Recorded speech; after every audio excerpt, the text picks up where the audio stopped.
Você já se perguntou qual é o preço real de perseguir um sonho? Não falo de fadiga ou o sacrifício diário que todos conhecemos. Falo daquele momento em que a linha entre glória e tragédia se torna tão fina que um segundo pode mudar tudo para sempre. Há algo perturbador na obsessão humana para alcançar a perfeição. Algo que nos consome por dentro e nos empurra além de qualquer limite racional.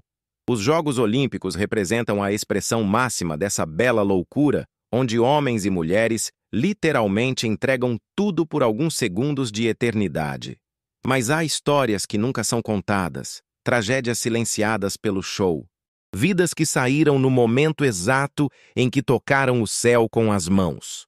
Hoje vamos entrar nesses territórios proibidos da alma humana, onde o sonho olímpico se tornou um pesadelo eterno. Se você sentir que algo é removido dentro de você enquanto lê isso, como agora? Porque o que estou prestes a revelar transformará sua maneira de entender o verdadeiro custo da grandeza para sempre.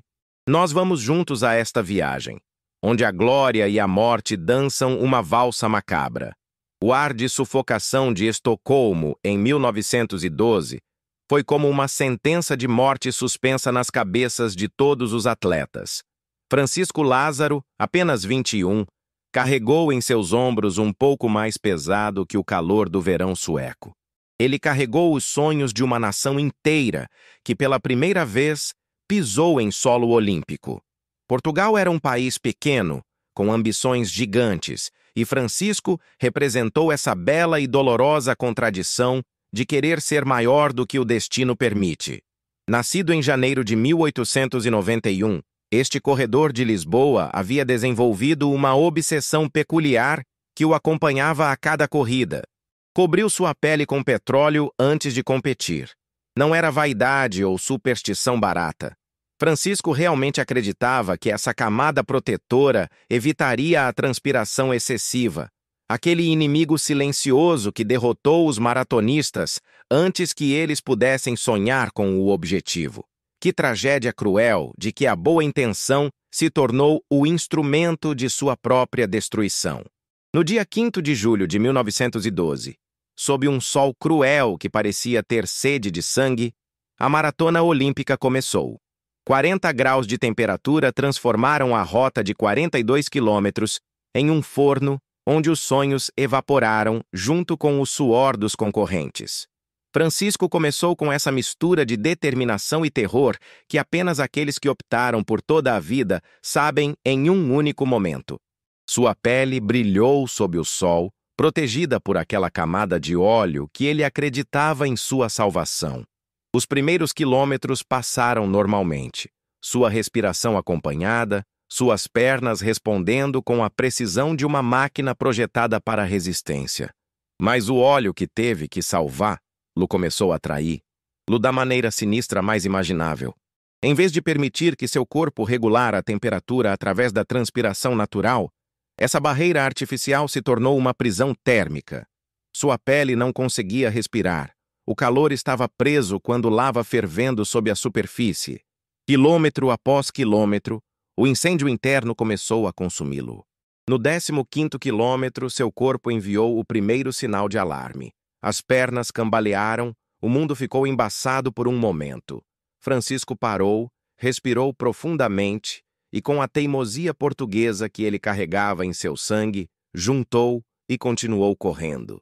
Ele não sabia que seu corpo já havia começado a morrer por dentro. A temperatura corporal excedeu todos os limites de sobrevivência, seus órgãos vitais lutaram desesperadamente contra o colapso iminente. Mas ele seguiu em frente, porque os sonhos olímpicos não entendem os limites biológicos. Alguns metros após o quilômetro 20, Francisco Lázaro entrou em colapso pela segunda vez. Desta vez, seu corpo tomou a decisão que sua mente se recusou a aceitar. Não havia força de vontade, não havia determinação que pudesse levantá-la. Ele estava lá, no asfalto ardente de Estocolmo, inconsciente, enquanto sua vida escapou por queda. Os médicos chegaram rapidamente, eles o transferiram para o hospital, lutaram a noite toda contra a morte que já haviam enfiado as garras no coração do jovem português. mas o golpe de calor foi devastador, irreversível. No dia seguinte, Francisco Lázaro se tornou o primeiro atleta a morrer durante os Jogos Olímpicos modernos. Sua morte não foi apenas a perda de uma vida promissora. Foi o primeiro grito de alarme que a obsessão pela perfeição atlética poderia cobrar preços que nenhum ser humano deveria pagar. Francisco morreu perseguindo um sonho, mas também nos ensinou que alguns sonhos podem se tornar pesadelo quando não respeitamos os limites sagrados do corpo humano. Aquela camada de óleo que brilhava sob o sol Stockholm se tornou um símbolo de como nossas melhores tentativas de nos proteger podem acabar sendo os instrumentos de nossa própria destruição. Francisco Lázaro não apenas correu uma maratona, ele correu em direção à eternidade, pagando com sua vida o preço de tocar em algo maior que ele. Roma, 1960, queimou como um forno projetado pelos deuses para provar os limites da resistência humana.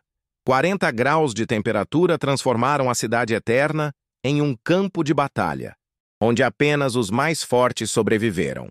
Knud Enemark Jensen, 23, pedalou em direção ao seu destino, sem saber que naquela tarde ele se tornaria uma lição brutal sobre os perigos ocultos do esporte de elite. Este ciclista dinamarquês não era apenas um atleta. Era a encarnação perfeita do atleta amador dos anos 60. Talentoso, disciplinado, puro em suas intenções. Representava tudo o que o esporte olímpico pretendia estar antes que o dinheiro e a química alterassem as regras do jogo para sempre. Knud carregava os sonhos da Dinamarca em seus músculos e a inocência de uma época que estava prestes a morrer junto com ele. O teste dos 100 quilômetros por equipes foi uma tortura disfarçada de competição esportiva. 4 homens unidos pelo objetivo comum de alcançar a glória, pedalando sob um sol que parecia ter sede de sangue nórdico. O asfalto romano irradia ondas de calor que distorciam a realidade, transformando a raça em uma alucinação coletiva, onde a linha entre heroísmo e loucura se tornou imperceptível. Knud despertou naquela manhã com uma sensação estranha no estômago, um sentimento que ele não sabia como interpretar. Seu corpo lhe enviou um alarme, sinaliza que sua mente, treinada para ignorar a dor, descartada como nervosismo pré-competitivo. Ele não sabia que seu corpo já estava travando uma batalha silenciosa contra forças que escaparam de seu controle. A corrida começou com o rugido ensurdecedor da multidão romana, aquela massa humana sedenta de show que não distingue entre glória e tragédia.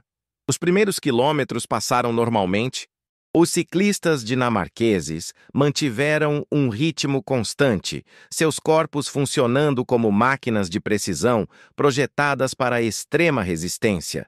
Mas Roma não perdoa aqueles que desafiam seu calor ancestral. Um por um, os ciclistas começaram a sucumbir à temperatura infernal. 31 atletas caíram naquele dia vítimas de insolação e desidratação, quando os soldados caíram em uma batalha invisível contra os elementos. O asfalto havia se tornado um inimigo mais letal do que qualquer rival humano. Knud resistiu, mas seu corpo começou a traí-lo por dentro. A desidratação atuou como um veneno silencioso, alterando seu equilíbrio, obscurecendo sua visão, transformando cada um pedalando em um ato de pura sobrevivência. Seus companheiros de equipe notaram que algo não estava certo, mas a dinâmica da competição não permitiu que ele analisasse os sintomas. Nos últimos quilômetros, quando o gol foi vislumbrado como uma promessa de salvação, Knud começou a cambalear em sua bicicleta. Seu corpo havia atingido o ponto não retorno, aquele território biológico onde as funções vitais começam a colapsar uma a uma. O cérebro, desidratado e superaquecido, não podia mais coordenar os movimentos básicos. A queda foi brutal e definitiva. Knud caiu no asfalto fervente, sua cabeça atingiu a superfície com um som seco que ressoou como uma sentença de morte. O choque cerebral foi imediato e severo, mas o que realmente estava matando Era o calor que seu corpo havia se transformado em um forno humano. Ele foi transferido para uma barraca militar onde a temperatura atingiu 50 graus. Por 2 horas agonizantes, o Knud bertou inconsciente nessas condições infernais enquanto seu cérebro cozinhava lentamente. Os médicos lutaram contra a morte, mas o dano foi irreversível. A morte de Knud Enemerk Jensen marcou um antes e depois na história do esporte olímpico. Pela primeira vez, o doping foi discutido abertamente, embora as acusações nunca pudessem ser testadas. O Roniacol, um vasodilatador que havia tomado, era legal e comum entre os atletas da época. Mas sua morte plantou a semente de suspeita que se tornaria paranoia moderna sobre substâncias proibidas. Knud não morreu de doping. Ele morreu da combinação letal de ambição humana, calor extremo e incapacidade de reconhecer quando o corpo diz o suficiente. Sua agonia sobre o asfalto romano nos ensinou que alguns limites não podem ser transferidos sem pagar o preço final. As montanhas austríacas de Innsbruck, em 1964, mantiveram segredos mais sombrios do que a neve que cobria suas encostas. Ross Milne, 19 anos, pioneiras da Europa. Eu não sabia que essas montanhas haviam desenvolvido um apetite específico pelos sonhos dos jovens. Ross não era apenas um esquiador promissor. Foi a encarnação dessa pura ambição que nasce nos lugares mais remotos do mundo. Myrtleford, Victoria, uma cidade que a maioria não conseguia se localizar no mapa, produziu algo extraordinário. Um atleta disposto a morrer por representar seu país no maior estágio do esporte mundial. A temporada anterior havia sido brutal aprendizado na Europa, onde cada descida era uma lição dolorosa sobre a diferença entre sonhar em ser esquiador e realmente se tornar uma. As montanhas europeias não perdoam inexperiência. Elas não têm compaixão por sonhos juvenis. Cada inclinação é um exame em que o erro é pago com sangue, ossos quebrados ou algo pior. 1964 seria lembrado como o ano em que a natureza decidiu jogar sujo com os organizadores olímpicos. Uma escassez de neve sem precedentes havia forçado a transportar o elemento branco de outras regiões, criando uma superfície artificial que tinha a consistência e o comportamento de uma armadilha mortal. A pista de descendência de Patscherkofel se tornou algo híbrido entre uma corrida esportiva e uma roleta russa. Ross sabia os riscos, mas o conhecimento intelectual do perigo nunca pode se preparar para o momento em que a morte decide fazer sua brincadeira. Na manhã de 25 de janeiro, enquanto se preparava para sua primeira sessão oficial de treinamento, o ar tinha a qualidade cristalina que precede as tragédias. Os outros esquiadores brincaram, ajustaram suas equipes, prepararam-se para outro dia de treinamento de rotina. A pista desceu como uma cobra de gelo em direção ao vale, cercada por árvores que pareciam soldados silenciosos esperando alguém cometer um erro. A velocidade na descida alpina não é apenas adrenalina, é uma negociação constante com a morte, uma dança em que um movimento falso significa a diferença entre glória e desastre. Ross começou sua descida com a confiança de quem passou meses se preparando para esse momento. 60 a 70 km por hora em uma superfície traiçoeira, cercada por obstáculos naturais que não distinguiram entre campeões e iniciantes. Sua técnica era sólida, sua determinação inabalável. Mas a montanha havia preparado uma armadilha que nenhum treinamento poderia antecipar. Em uma das sessões mais íngremes, Ross encontrou um grupo de esquiadores que bloqueou sua carreira. Nessa velocidade, as decisões devem ser tomadas em segundas frações, operando em um nível instintivo em que a mente consciente não pode interferir. Ross manobrou para evitar a colisão, um movimento que, em circunstâncias normais, teria sido rotineiro. Mas a superfície artificial da pista reagiu imprevisível. Os esquis perderam a adesão, o controle evaporou em um instante e Ross foi catapultado do lado de fora do percurso. Por um momento eterno, ele voou pelo ar como um pássaro que teria esquecido como usar suas asas, indo diretamente para uma árvore que estava esperando imóveis e letais. O impacto ressoou em toda a montanha como um trovão seco. O corpo de Ross colidiu com o porta-malas com uma força que fez a neve dos galhos mais altos tremer. Os outros esquiadores continuaram sua descida fora da tragédia que acabara de ser escrita na neve austríaca. Não foi até Peter Brown, seu companheiro de equipe, passou pelo local do acidente que a magnitude do horror se tornou evidente. Ross estava imóvel, seu corpo formando um ângulo impossível contra a árvore que se tornara seu carrasco. Os serviços médicos vieram rapidamente, mas o dano foi irreversível.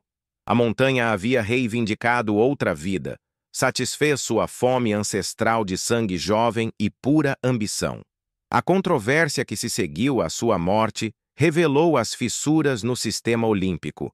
Os organizadores culparam a inexperiência de Ross, enquanto seus colegas de equipe apontaram as condições perigosas da pista e a falta de preparação adequada.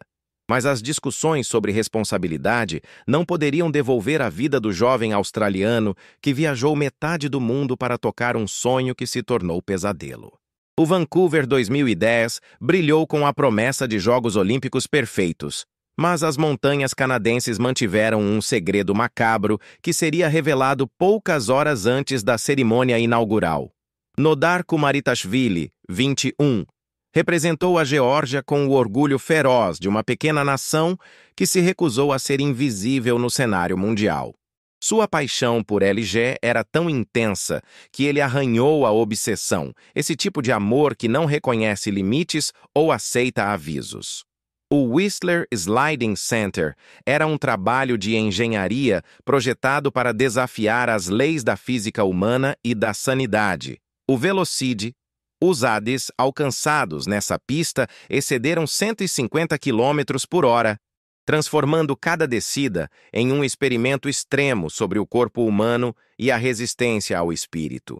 Os engenheiros haviam criado algo que estava no limite entre o esporte de elite e a loucura institucionalizada. Nodar havia chegado a Vancouver com a determinação silenciosa daqueles que optaram por toda a vida em um único momento. A Geórgia não era um poder nos esportes de inverno, mas esse jovem carregava em suas veias a teimosia caucasiana que prefere morrer antes de viver de joelhos. Cada treinamento foi para ele um ato de fé, uma declaração de guerra contra a mediocridade e a invisibilidade.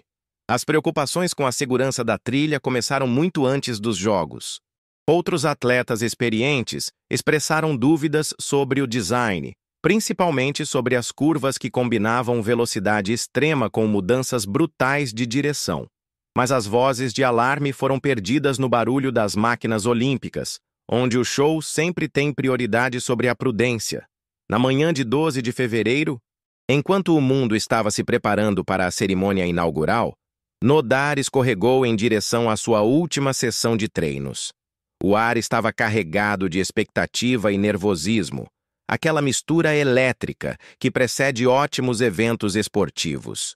Os outros atletas ajustaram suas equipes, visualizaram suas descidas, estavam se preparando mentalmente para o desafio que as aguardava. Nodar se posicionou na rampa de saída, com a concentração de um soldado que sabe que está prestes a entrar na batalha. Seu trenó, aquela máquina mínima e letal, projetada para cortar o ar como uma bala, esperou imóvel enquanto ele se estabeleceu na posição aerodinâmica que havia aperfeiçoado por anos de treinamento obsessivo. A descida começou com a suavidade enganosa que caracteriza a LGE em seus primeiros metros. Mas, como a gravidade assumiu o controle, a velocidade se tornou algo mais primitivo e assustador.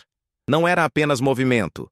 Foi uma queda controlada em direção ao abismo, onde cada curva representava uma negociação desesperada com as leis da física. A faixa de Whistler tinha um apetite específico por punir os erros mínimos. Na curva 15, uma das rotas mais traiçoeiras, algo deu errado. Nunca saberemos exatamente o que era. Se um ajuste microscópico na posição, uma rajada de vento ou simplesmente o capricho mortal de uma faixa que foi projetada para levar atletas além de seus limites. O trenó de Nodar perdeu adesão e começou a se comportar como um projétil descontrolado. Nas segundas frações, ele foi catapultado do lado de fora da pista, voando pelo ar com uma velocidade que aumentou qualquer impacto em uma sentença de morte. Seu corpo colidiu com um poste de aço, um daqueles elementos arquitetônicos que ninguém imagina pode se tornar uma arma letal. O som do impacto ressoou ao longo da instalação como um grito de metal que congelou o sangue daqueles que o ouviram. Os serviços de emergência foram mobilizados imediatamente, iniciando as manobras de ressuscitação que duraram minutos preciosos enquanto a vida de Nodar escapou cair por queda. Ele foi transferido por helicóptero para o hospital, onde os médicos lutaram contra a morte com o desespero de quem sabe que está perdendo uma batalha inevitável. Mas o dano foi muito grave. O impacto causou feridos que nenhuma técnica médica poderia reparar. Nodar Kumaritashvili morreu no hospital, tornando-se o segundo atleta a morrer durante uma competição olímpica na era moderna. Sua morte enviou ondas de choque em todo o mundo dos esportes e levantou questões desconfortáveis sobre o quão longe estamos dispostos a chegar em nome de entretenimento e glória. A tragédia de Nodar não era apenas a perda de uma vida jovem e promissora. Foi a revelação brutal que a obsessão moderna por velocidades extremas e limites quebrados pode cobrar preços que nenhuma medalha pode justificar. Albertville, 1992, acordou sob um céu cristalino que prometeu um dia perfeito para o esqui de velocidade, aquele esporte que levou a loucura humana às suas pontas mais puras. Nicolas Bochatai, 27, era um carpinteiro suíço que transformou sua obsessão por velocidade em uma forma de arte letal. Ele não sabia que naquela manhã de 22 de fevereiro dançaria sua última valsa com a morte nas encostas francesas. O esqui de velocidade não era apenas um esporte. Foi uma declaração de guerra contra todos os instintos de sobrevivência que a evolução havia registrado no DNA humano. Os atletas se jogavam pendentes em velocidades que excediam 200 km por hora, transformando-se em projéteis humanos guiados apenas por sua habilidade técnica e uma fé cega na qual a montanha os perdoaria mais uma vez. Nicolas alcançou marcas que o colocaram entre os iníquos rés do mundo. Em Les Arcs, ele tocara os 210 km por hora, uma velocidade que converteu cada corrida em um experimento nos limites dos humanamente possíveis. Seu ranking de número mundial era mais do que uma estatística. Foi a prova de que um homem comum, armado com determinação absoluta, poderia desafiar as leis da física e ser vitoriosa. Mas Nicolas era muito mais do que uma imprudência em busca de adrenalina. Ele era um artesão de madeira que entendeu a importância de precisão, equilíbrio e respeito pelas ferramentas. Essas mesmas qualidades que tornaram excepcional em sua oficina os transferiram para as encostas alpinas, onde cada movimento exigia a precisão de um relojoeiro e o valor de um gladiador. Na manhã do acidente, Nicolas se encontrou com colegas da equipe americana para uma sessão de aquecimento em uma pista pública. Foi uma rotina que repetiu centenas de vezes. Pular em pequenos montes, sentindo a neve sob os esquis, preparando o corpo e a mente para as velocidades extremas que os esperavam na competição oficial. A atmosfera estava relaxada, quase festiva. Os atletas brincavam entre eles, aproveitando os momentos de pura liberdade que precedem a tensão da competição formal. Nicolas sentiu em seu elemento aquela área de conforto, onde a técnica e a intuição se fundiram para criar algo que transcendeu o mero esporte. Ninguém podia imaginar que a alguns metros de distância, escondido atrás de uma pequena colina, uma máquina de pisa-pistas se moveu lentamente na encosta. Esses veículos, essenciais para manter as condições perfeitas de neve, tornaram-se parte da paisagem alpina, tão familiar que os esquiadores quase não os percebiam conscientemente. Nicholas levou Impulse para pular em um dos montes que marcaram a Terra. Por um momento eterno, ele voou pelo ar com a graça de alguém que havia dominado completamente a arte da velocidade controlada. Seu corpo cortou o ar com a perfeição técnica que só ocorre após anos de prática obsessiva. Mas quando ele pousou, o mundo mudou para sempre. A máquina pisa-pistas emergiu por trás da colina como uma besta de metal que estaria esperando pacientemente por seu momento. Nicholas não teve tempo de reagir. Ele não pôde processar informações visuais antes que a colisão se tornasse inevitável. O impacto foi devastador em sua brutal simplicidade. Um corpo humano, projetado para velocidade e agilidade, contra uma máquina de tonelada projetada para resistir a qualquer obstáculo. Não houve resposta possível. Não havia técnica que pudesse alterar o resultado dessa equação mortal. Nicholas morreu quase instantaneamente, seus órgãos internos destruídos por um impacto que nenhum treinamento poderia ter previsto. As testemunhas correram em sua direção, mas já era tarde demais. O silêncio que se seguiu ao acidente foi mais ensurdecedor do que qualquer grito, porque continha o terrível entendimento de que eles haviam testemunhado o momento exato em que um sonho se tornou uma tragédia. A controvérsia que se seguiu foi tão dolorosa quanto o próprio acidente. Os organizadores insistiram que a máquina tinha luzes de aviso e estava claramente visível. A equipe suíça afirmou o contrário, sustentando que o veículo estava estacionado sem sinalização adequada. Mas as discussões sobre responsabilidade não poderiam mudar o fato fundamental. Nicolas Bochatai pagou com sua vida o preço de buscar a perfeição em um esporte que não reconheça a diferença entre coragem e imprudência. Sua morte marcou o fim de uma era de inocência em esportes extremos, o momento em que o mundo entendeu que a busca por limites absolutos às vezes exige sacrifícios que nenhuma sociedade civilizada deveria estar disposta a aceitar.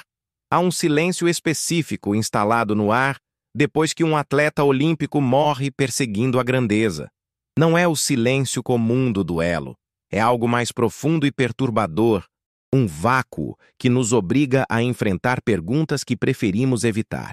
Até onde estamos dispostos a chegar em nome de nossos sonhos? Qual é o preço real de tocar o impossível? Os 5 atletas cujas histórias acabaram de explorar não morreram por acidente. Eles morreram porque cruzaram uma linha invisível que separa o humanamente possível do divino. Aquela fronteira onde os mortais tentam roubar fogo dos deuses e, às vezes, pagar com a vida que a transgressão sagrada. Cada um deles conhecia os riscos, calculou as probabilidades, tomou a decisão consciente de apostar tudo por um momento de eternidade. Francisco Lázaro correndo sob o sol cruel de Estocolmo, com a pele coberta de óleo, acreditando que ele havia encontrado o segredo para superar o calor. Knud Enemlock Jensen pedalando as ruas em chamas de Roma enquanto seu corpo era consumido por dentro. Ross Milne voando para uma árvore austríaca em uma segunda fração que mudou tudo. Nodar Kumaritashvili perdendo o controle em uma curva que se tornou sua última fronteira. Nicolas Bochatai pulando em direção a uma colisão que ninguém poderia antecipar. Todos eles compartilharam algo mais poderoso que o talento esportivo, uma obsessão que transcende a lógica, uma necessidade primitiva de provar que os limites humanos são apenas sugestões que podem ser ignoradas com vontade e coragem suficientes. Eles eram homens possuídos por uma visão que os elevou acima da mediocridade, mas também os colocou em uma zona de perigo mortal. Suas mortes não foram tragédias isoladas. Eles eram sintomas de algo maior e mais perturbador na natureza humana. Somos as únicas espécies que conscientemente desfrutam em nome de ideais abstratos. A única que prefere a morte gloriosa à vida medíocre. Os Jogos Olímpicos simplesmente canalizam essa tendência autodestrutiva para o show organizado. A cada 4 anos, o mundo se reúne para testemunhar esse ritual ancestral, onde jovens de todas as nações oferecem seus corpos como um sacrifício no altar da competição extrema. Nós os chamamos de heróis, celebramos suas realizações, choramos suas derrotas, mas raramente paramos para questionar o sistema que converte a busca pela excelência em uma roleta russa coletiva. A pressão para quebrar os registros, por atingir velocidades cada vez mais extremas, para exceder os limites que a natureza estabeleceu por boas razões, transformou muitas disciplinas olímpicas em experimentos de laboratório sobre a resistência do corpo humano. Os atletas tornaram-se porquinhos conscientes e voluntários, dispostos a morrer pela oportunidade de escrever seu nome na história. Mas quem decide quais são os limites aceitáveis? Onde desenhamos a linha entre esporte extremo e suicídio institucionalizado? Essas perguntas não têm respostas fáceis, porque tocam o cerne do que significa ser humano. Essa necessidade irresistível de transcender nossas limitações, mesmo que o preço seja a própria vida. Os organizadores olímpicos falam constantemente de segurança, implementam novas medidas de proteção após cada tragédia, ajustam os regulamentos para minimizar os riscos. Mas há algo fundamentalmente hipócrita em fingir que podemos praticar esportes de seguro que, por definição, consistem em trazer o corpo humano além de seus limites naturais. A verdade desconfortável é que as mortes olímpicas não são aberrações do sistema. Eles são parte integrante dele. Eles são o preço que pagamos como sociedade pelo nosso entretenimento, o custo humano de nossa sede de show e grandeza. Toda vez que ligamos a televisão para assistir atletas desafiando as leis da física, estamos aceitando implicitamente que alguns deles podem não retornar vivos. Os fantasmas de Francisco, Knud, Ross, Nodar e Nicholas não desapareceram. Eles ainda estão presentes em cada competição extrema, em cada salto que desafia a gravidade, a cada velocidade que toca o impossível. Suas mortes foram o preço de entrada em um nível de consciência que somente aqueles que tocaram o absoluto, mesmo por um momento. Eles nos ensinaram que existem sonhos que exigem sacrifícios totais, ambições que só podem ser satisfeitas com o sangue, objetivos que exigem apostar toda a vida em uma única letra. Eles não eram vítimas. Eles eram gladiadores modernos que escolheram morrer como deuses, em vez de viver como mortais comuns. Seu legado não é a tragédia, mas a extrema demonstração de que alguns seres humanos estão dispostos a pagar tudo para tocar a eternidade. E aqui chegamos ao final desta viagem pelos cantos mais escuros da glória olímpica. Mas algo dentro de você mudou para sempre. Você não pode mais ver uma competição extrema com os mesmos olhos inocentes de antes. Agora você sabe o preço real que alguns pagam para tocar o impossível. Como um bisturi que corta os ossos, essas histórias expuseram a verdade de que ninguém quer admitir. Que nossa sede de show às vezes se alimenta de sangue jovem, que nossos entretenimentos mais altos podem ser vítimas que nunca aparecem nas estatísticas oficiais. Mas há algo ainda mais perturbador em tudo isso. Cada um desses atletas, em seus últimos segundos da vida, tocou algo que nós, os espectadores seguros de nossas poltronas, nunca experimentaremos. Eles conheciam a fronteira absoluta entre a vida e a morte. Sentiu a vertigem do divino antes de cair no abismo. Você inveja essa experiência limitada? Ou você prefere a segurança de pequenos sonhos? A morte olímpica não acabou. A cada 4 anos, novos gladiadores vão até a areia, dispostos a apostar tudo por um momento de eternidade. E continuamos procurando cúmplices silenciosos desse ritual ancestral. Se você reconhecer a chama que queima dentro de si depois dela, eu coloco isso. Ele diz, prefiro morrer tocando o céu.